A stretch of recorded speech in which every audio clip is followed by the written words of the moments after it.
А не постои земја во светот која што не е засегната со проблемот на насилство врз жените. Според Светската здравствена организација, 35% од жените во светот се жртви на некој облик на насилство. Ние пак од 2014-та секоја година во рамки на кампањата 16 дена активизам гласно говориме за индивидуалниот и колективниот придонес во борбата за спречување на родово базираното насилство. Колку говорењето дава ефект, колку сите алки во системот мора координирано да работат за да може да ги спасиме жртвите на семејно насилство. Што вели меѓу другото судската пракса и треба ли и тука да се унапредуваме? Што сите може да направиме, говорејќи гласно. Се само дел од темите на кои што ова утро разговараме со нашите соговорници. Велам добро утро за Весна Ивановиќ Кастарет, раководителка на канцеларијата на UN Women во Македонија. Добро утро. И Димитар Димитровски, координатор за координација и знаење, така му доаѓа. Добро утро и добре комуникација и знаење. Добро утро и добре ни дојдовте. Добро утро, добро ве најдовме.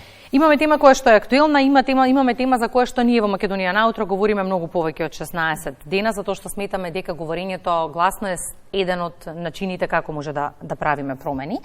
Ако лани Министерството за труд и социјална политика излезе со статистика која што вели дека 45% од жените во Македонија доживуваат насилство во некоја форма, тука не изборуваме само за физичкото, иако може би е највидливо, па затоа се става акцентот, но има многу други кои што исто така страшни. Дали тоа и што тоа ни кажува како општество? Дали насилството генерално ни стана нормална појава и тоа се не само меѓу партнерите, туку и во сите алки во секојдневното живење?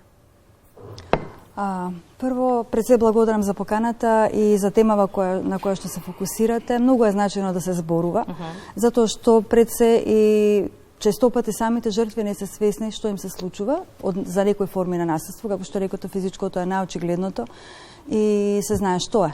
Но другите, психолошкото, економското и другите форми се по-суптилни и потешко може да се препознаат дури од самите жртви.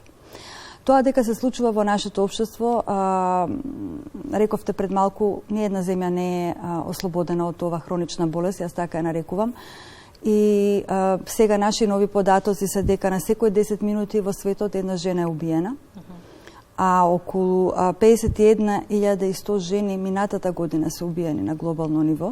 Значи тоа е крајниот чин на насилството врз жената, која што прогресира во различни етапи.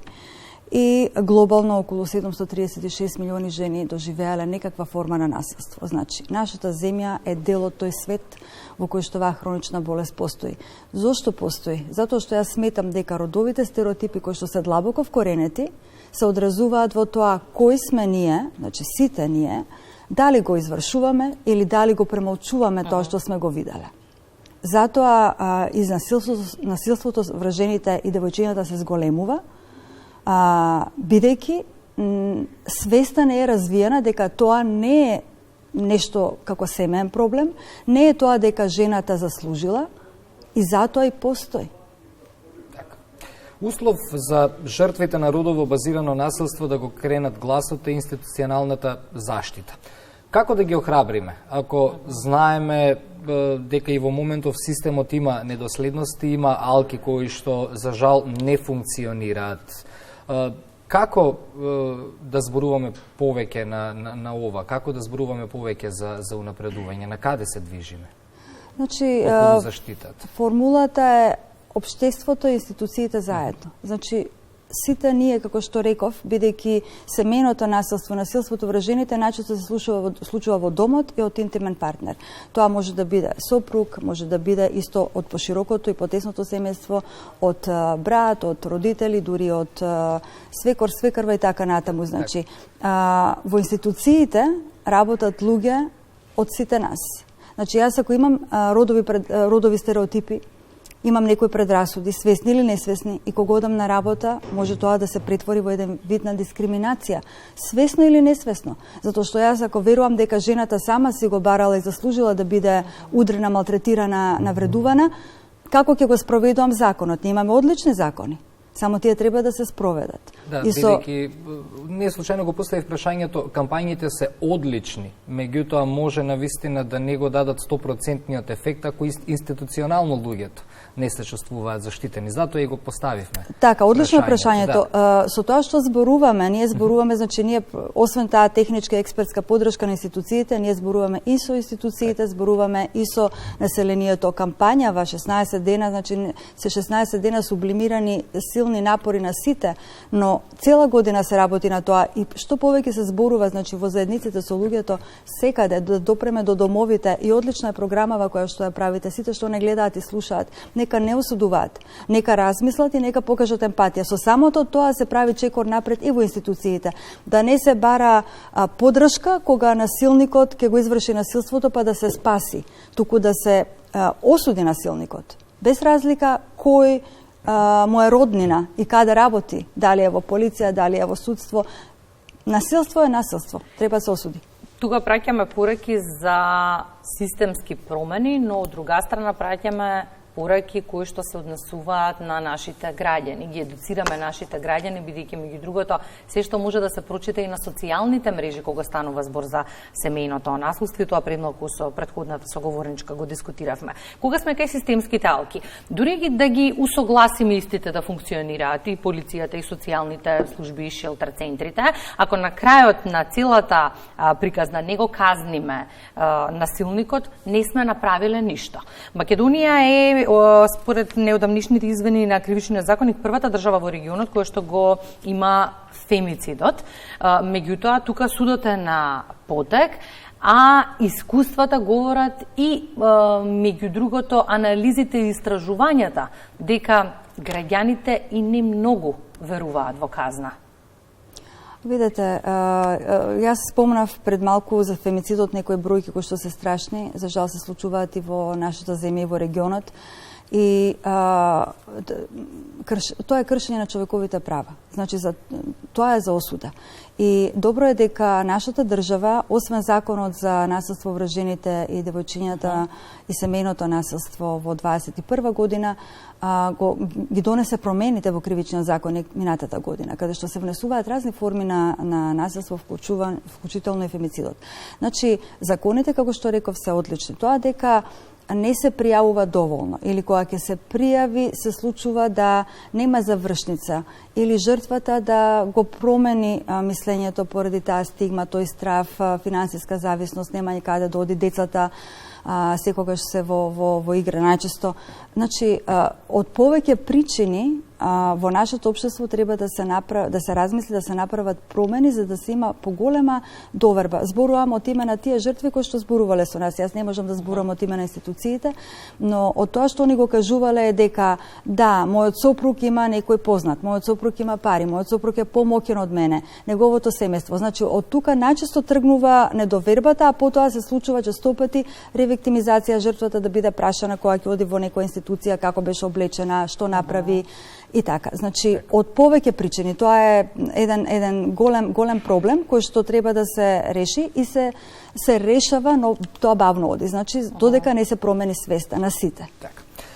Промена на свест, затоа се тука кампањите. Со какви активности годинава ќе се реализира кампањата?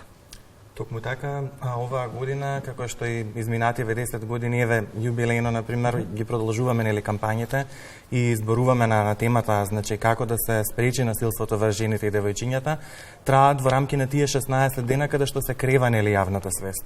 А меѓутоа нашата работа не започнува и не престанува тука, нашата работа е преку целата година и заедно со партнерите, значи на самата кампања, меѓународната заедница во државата, особено кога станува збор за целото семејство на Агенција на Обединетите нации, делегацијата на ЕУ во земјата, мисијата на ОПС во Скопје, како и USAID, здружено значи делуваат во рамки значи со многуте амбасади, националните партнери, институциите, за да можеме заеднички да влијаеме кон позитивна промена во општеството и промена на овие вредности.